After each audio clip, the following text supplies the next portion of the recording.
SV6 news కు స్వాగతం. సికింద్రాబాద్ ప్రాంతంలోని మహంకాళి ట్రాఫిక్ పోలీస్ స్టేషన్ పరిధిలో ట్రాఫిక్ నియంత్రణ కోసం పలు రకాల చర్యలు తీసుకుంటున్నామని ట్రాఫిక్ ఇన్స్పెక్టర్ ఉపాశంకర్ తెలిపారు. మహంకాళి ట్రాఫిక్ పోలీస్ స్టేషన్ పరిధిలో అత్యధికంగా వ్యాపార సముదాయాలు ఉన్నందున ప్రధాన రహదారులలో వాహనదారులు వారిష్టం వచ్చినట్లుగా పార్కింగ్ చేయకుండా పార్కింగ్ ఏర్పాటు చేసిన ప్రాంతాలలో మాత్రమే తమ వాహనాలను నిలిపివేయాలని ఆయన ఈ సందర్భంగా తెలియజేశారు.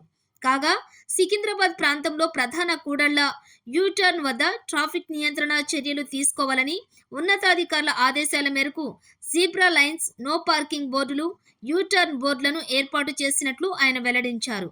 సికింద్రాబాద్ చర్చి చౌరస్తా నుండి బైబిల్ వైపు వెళ్లే ప్రధాన రహదారిలో ఇండియన్ ఆయిల్ పెట్రోల్ పంప్ ఎదురుగా ఉన్న యూటర్న్ వద్ద ట్రాఫిక్ పోలీసులు మంగళవారం రోజున జీబ్రా లైన్స్ ఏర్పాటు చేసి నో పార్కింగ్ బోర్డులను ఏర్పాటు చేశారు.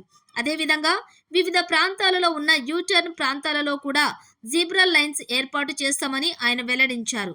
ఈ కార్యక్రమంలో ఎస్ఐ శ్రీధర్, ఇతర సిబ్బంది పాల్గొన్నారు.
మార్క్స్ కొట్టాలా?